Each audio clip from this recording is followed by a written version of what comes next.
역대상 21자.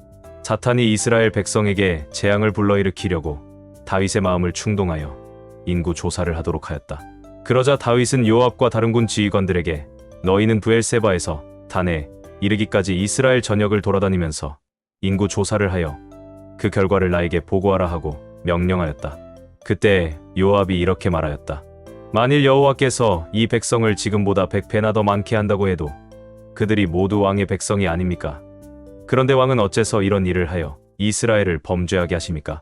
그러나 왕이 강압적으로 나오자 요압은 왕의 명령을 수행하지 않을 수 없었다. 그래서 그는 이스라엘 전국을 순회한 후에 예루살렘으로 돌아와서 인구 조사 결과를 다윗에게 보고했는데 전쟁에 나가 싸울 수 있는 사람이 이스라엘에서 110만 명이며 누다에서 47만 명이었다. 그러나 요압은 왕의 명령에 불만을 느껴 레위 지파와 베냐민 지파는 인구 조사에 포함시키지 않았다. 그리고 하나님도 이 일을 기쁘게 여기시지 않았기 때문에 이스라엘을 벌하셨다. 그러자 다윗은 여호와께 이렇게 부르짖었다. 내가 이 일로 큰 죄를 범했습니다. 이제 종의 죄를 용서해 주소서. 내가 아주 미련한 짓을 하였습니다. 그때 여호와께서 다윗의 예언자 갓에게 말씀하셨다. 너는 다윗에게 가서 내가 이렇게 말한다고 전하여라. 내가 너에게 3가지 일을 제시하겠다. 너는 그 중 하나를 택하라. 그러면 내가 그것을 실행하겠다. 그래서 갓은 다윗에게 가서 여호와의 말씀을 전하고 그에게 물었다. 어느 것을 원하시겠습니까? 3년간의 기근을 택하시겠습니까? 왕의 대적에게 석 달 동안 쫓겨다니는 것을 택하시겠습니까?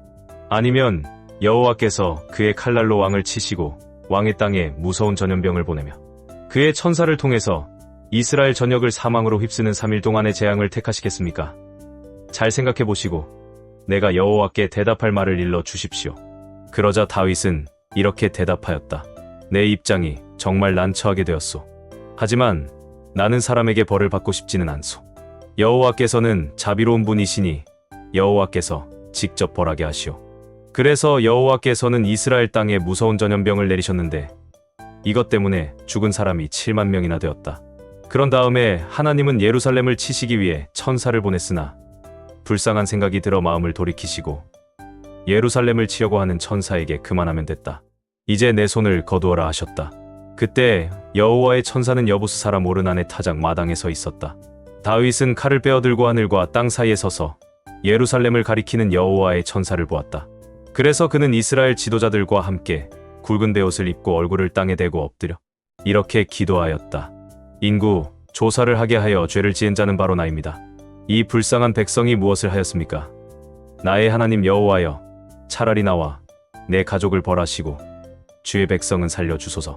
그때 여호와의 천사는 갓을 통하여 다윗에게 오르난의 타작 마당으로 가서 여호와께 단을 쌓으라고 명령하였다. 그래서 다윗은 갓이 말한 대로 여호와의 명령에 순종하여 오르난의 타작 마당으로 갔다. 그때 오르난은 내 아들과 함께 밀을 타작하고 있었는데 그는 몸을 돌이키다가 천사를 보게 되었다. 그리고 그의 네 아들들은 그 천사를 보고 달아나 숨어버렸다. 다윗이 오르난에게 다가가자 그는 왕을 보고 타작 마당에서 나와 얼굴을 땅에 대고 그에게 절하였다. 그때 다윗이 오르난에게 말하였다. 이 타작 마당을 나에게 팔아라. 값은 충분히 주겠다. 내가 여호와께 단을 쌓아 이 백성에게 내리는 재앙을 그치게 하고자 한다. 이 타작 마당을 가지십시오. 대왕께서 마음대로 사용하셔도 좋습니다. 여기 불로 태워 바치는 번제물로 소가 있고 제물을 태울 델감으로 타작하는 기구가 있으며 또 곡식으로 드릴 소재로는 밀이 있습니다. 제가 이 모든 것을 왕에게 드리겠습니다. 아니다. 내가 충분한 값을 주고 이 타작 마당을 사겠다. 내가 너의 것을 거저 얻어 여호와께 드릴 수는 없다. 나는 아무 대가를 치르지 않은 번제를 드리고 싶지 않다. 그래서 다윗은 오르난에게 그 타작 마당의 값으로 금 약 7kg을 주고 거기서 여호와께 단을 쌓아 번제와 화목제를 드리고 여호와께 부르짖어 기도하였다. 그래서 여호와께서는 하늘에서 불을 내려 제단의 제물을 태우고 그에게 응답하셨으며 천사에게 칼을 거두어 칼집에 꽂으라고 명령하셨다. 다윗은 여호와께서 자기에게 응답하시는 것을 보고 거기서 다시 제사를 드렸다. 모세가 광야에서 만든 성막과 번제단이 그 당시에 기브온 언덕에 있었으나 다윗이 감히 그곳에 가서 하나님께 경배하지 못한 것은 그가 여호와의 천사가 가진 칼을 두려워했기 때문이었다. 베드로전서 2장. 그러므로 여러분은 모든 악한 생각과 속임수와 이선과 시기와 온갖 비방을 버리고 갓난 아기들처럼 순수한 말씀의 젖을 사모하십시오. 그러면 여러분의 신앙이 자라 구원을 받게 될 것입니다. 여러분이 주님의 사랑을 맛보았으면 그렇게 하십시오. 사람에게는 버림을 받았으나 하나님에게는 선택된 보배로운 산돌이신 예수님께 나아오십시오. 여러분도 산돌처럼 영적인 집을 짓는 데 쓰이도록 하십시오. 거기서 여러분은 예수 그리스도를 통해 하나님이 기쁘게 받으실 영적 제사를 드릴 거룩한 제사장이 될 것입니다. 성경에 이런 말씀이 있습니다. 보라, 내가 택한 귀중한 머릿돌을 시온에 둔다. 그를 믿는 사람은 부끄러움을 당하지 않을 것이다. 그러므로 믿는 여러분에게는 그분이 가장 귀중하지만 불신자들에게는 쓸모없는 돌에 불과합니다. 이것은 건축자들이 버린 돌이 집 모퉁이의 머릿돌이 되었다는 말씀과 그리고 걸려 넘어지게 하는 돌과 바위가 되었다는 말씀과 같습니다. 그들은 하나님의 말씀에 불순종하기 때문에 걸려 넘어지며 또 이렇게 되는 것이 하나님의 뜻입니다. 그러나 여러분은 하나님이 선택하신 민족이며 왕같은 제사장이요 거룩한 나라요 하나님의 소유가 된 백성입니다. 이것은 여러분을 어두움에서 불러내어 놀라운 빛 가운데 들어가게 하신 하나님을 널리 찬양하도록 하기 위한 것입니다. 여러분이 전에는 하나님의 백성이 아니었으나 지금은 하나님의 백성이며 전에는 하나님의 불쌍히 여기심을 받지 못하였으나 지금은 불쌍히 여기심을 받게 되었습니다. 사랑하는 여러분, 우리는 이 세상에서 나그네와 행인 같은 사람들입니다. 그러므로 영혼을 대적하여 싸우는 육체의 정욕을 이기십시오. 여러분은 이방인들 가운데서 선한 생활을 하십시오. 그러면 여러분이 악을 행한다고 비난하는 사람들이 여러분의 선한 행실을 보고 그들이 회개하는 날에 하나님께 영광을 돌리게 될 것입니다. 여러분은 국가의 모든 제도와 통치자와 관리들에게 복종하십시오. 그렇게 하는 것이 주님을 위하는 것입니다. 관리들은 악한 일하는 사람들을 처벌하고 선한 일하는 사람들을 표창하라고 통치자가 보낸 사람들입니다. 여러분은 선한 일을 하여 어리석은 사람들이 무식한 말을 하지 못하게 하십시오. 그렇게 하는 것이 하나님의 뜻입니다. 여러분은 율법에서 해방된 자유인답게 생활하십시오. 그러나 그 자유를 악용하지 말고 오직 하나님을 섬기는 일에 사용하십시오. 모든 사람을 존경하며 형제를 사랑하고 하나님을 두려워하며 왕을 존경하십시오. 종들은 두려움으로 주인에게 복종하십시오. 선하고 너그러운 주인에게만 아니라 까다로운 주인에게도 그렇게 하십시오. 억울하게 고난을 받더라도 하나님을 생각하고 슬픔을 참으면 이것은 칭찬할 만한 일이지만 죄가 있어서 벌을 받고 참으면 무슨 자랑거리가 되겠습니까? 그러나 선한 일을 하다가 고난을 받고 참으면 이것은 하나님 앞에서 칭찬을 받을 만한 일입니다. 이것을 위해 여러분은 부르심을 받았습니다. 그리스도께서도 여러분을 위해 고난을 받으심으로 여러분에게 모범을 보여 그분의 발자취를 따르게 하셨습니다. 그리스도는 죄를 범하지 않으셨고 그 입에 거짓이 없는 분이십니다. 그분은 모욕을 당할 때도 욕하지 않고 고난을 당할 때도 위협하지 않았으며 모든 것을 공정하게 심판하시는 하나님께 맡기셨습니다. 그리스도께서 몸소 우리 죄를 지시고 십자가에 달려 죽으심으로 우리는 죄에 대하여 죽고 의를 위해 살 수 있게 되었습니다. 그분이 매맞고 상처를 입으심으로 여러분이 낫게 된 것입니다. 여러분이 전에는 양처럼 길을 잃고 방황하였으나 지금은 여러분의 영혼의 목자와 감독자가 되시는 그리스도에게 돌아왔습니다. 요나 4장. 그러나 하나님이 뜻을 돌이킨 데 대하여 요나는 기분이 언짢아 분개하며 여호와께 이렇게 기도하였다. 여호와여, 내가 고국에 있을 때에 주께서 이렇게 하실 것이라고 내가 말하지 않았습니까? 그래서 내가 급히 다시스로 도망하였습니다. 나는 주께서 은혜롭고 자비로우시며 쉽게 노하지 않으시고 언제나 사랑이 풍성하셔서 뜻을 돌이키시고 재앙을 내리지 않으시는 하나님인 것을 알았습니다. 여호와여, 이제 내 생명을 거두어 가소서. 사는 것보다 차라리 죽는 편이 낫겠습니다. 그러자 여호와께서 내가 성낼 만한 이유라도 있느냐? 하고 말씀하셨다. 그래서 요나는 성에서 나가 성 동편에 초막을 만들고 그 그늘 아래 앉아 그 성이 어떻게 되는지 보고자 하였다. 초막이 시들자 여호와 하나님이 박덩굴을 자라게 하여 요나의 머리 위에 그늘을 만들어 주심으로 더위를 피하게 하셨다. 그래서 요나는 그 박덩굴 때문에 대단히 기분이 좋았다. 그러나 다음날 새벽에 하나님이 벌레를 준비하셔서 그 박덩굴을 씹게 하심으로 그것이 곧이 들어버렸다. 해가 떴을 때 하나님이 뜨거운 동풍을 보내시자 요나는 머리 위에 내리쬐는 태양의 열기로 쓰러질 지경이었다. 그래서 그는 죽고 싶어하며 사는 것보다 차라리 죽는 편이 더 낫겠다 하였다. 그러나 하나님이 요나에게 말씀하셨다. 내가 이 박덩굴에 대하여 화낼 만한 이유가 있느냐? 예, 있습니다. 내가 죽고 싶을 정도로 화낼 만한 이유가 있습니다. 너는 내가 수고하지도 않았고 키우지도 않았으며 하룻밤 사이에 났다가 그 다음날 아침에 말라 죽은 그 박덩굴도 측은하게 생각하였다. 하물며 선악을 분별하지 못하는 사람이 12만 명이 넘고 수많은 가축도 있는 이 큰 니느웨 성을 내가 불쌍히 여기는 것이 옳지 않으냐?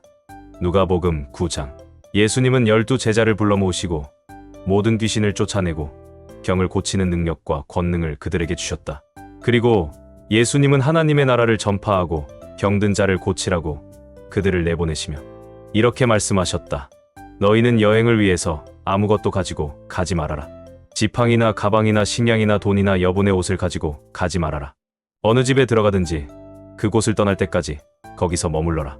만일 사람들이 너희를 영접하지 않거든 그 마을을 떠날 때 신발에 묻은 먼지를 떨어 그들에 대한 증거를 삼아라. 그래서 제자들은 나가서 여러 마을을 돌아다니며 기쁜 소식을 전하고 가는 곳마다 병을 고쳐 주었다. 한편 헤롯 왕은 예수님이 행하신 일로 떠도는 소문을 듣고 몹시 당황하였다. 이것은 죽은 요한이 다시 살아났다고 말하는 사람도 있고 엘리야가 나타났다고 말하는 사람도 있으며 또 옛 예언자 중 하나가 살아났다고 말하는 사람도 있었기 때문이었다. 그러나 헤롯은 내가 분명히 요한의 목을 베었다. 그렇다면 소문에 들리는 이 사람은 도대체 누굴까 하고 예수님을 보고자 하였다. 사도들이 돌아와 자기들이 한 모든 일을 예수님께 보고하자 예수님은 그들을 데리고 따로 벳세다라는 마을로 가셨다.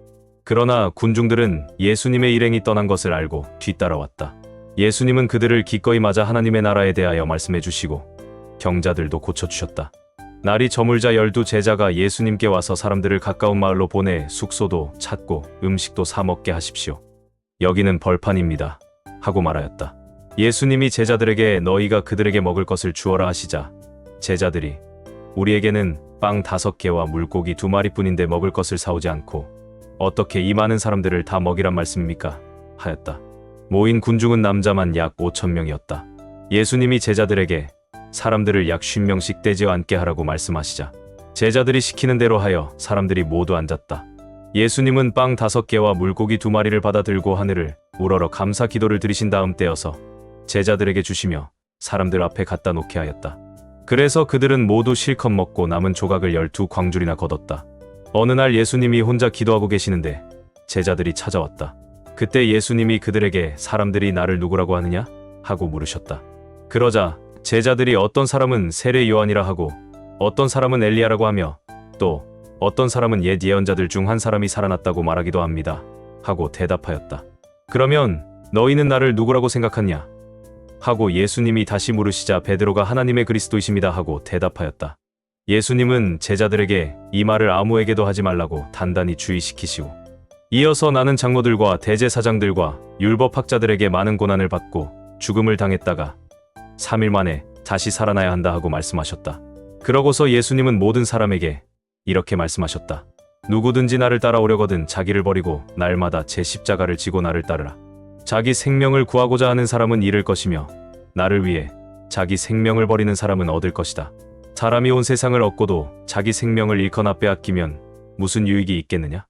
누구든지 나와 내 말을 부끄러워하면 나도 내 영광과 아버지와 거룩한 천사들의 영광으로 올 때 그를 부끄럽게 여길 것이다. 내가 분명히 말해둔다. 여기 서 있는 사람들 가운데 죽기 전에 하나님의 나라를 볼 사람들도 있을 것이다. 이 말씀을 하시고 8일쯤 지나 예수님은 베드로와 요한과 야고보를 데리고 기도하러 산으로 올라가셨다. 그런데 기도하시는 동안 예수님의 얼굴 모습이 변하고 그의 옷이 희어져 눈부시게 빛났다. 그때 두 사람이 예수님과 이야기를 하고 있었는데 그들은 모세와 엘리야였다. 그들은 영광스러운 모습으로 나타나 장차 예수님이 예루살렘에서 돌아가시게 될 것을 말하였다.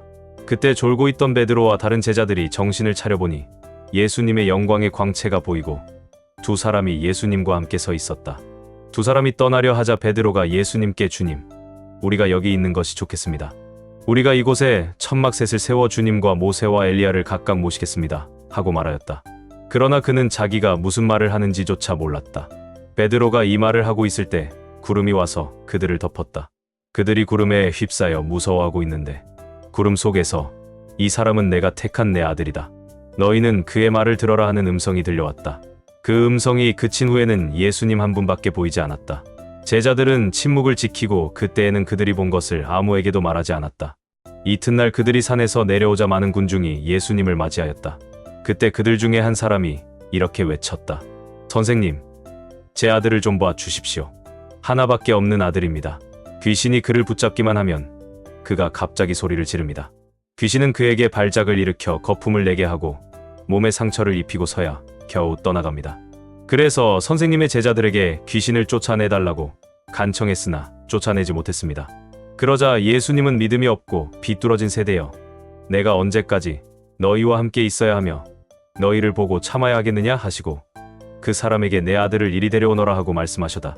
아이가 오고 있는 동안에도 귀신은 그를 거꾸러뜨려 발작을 일으켜 놓았다.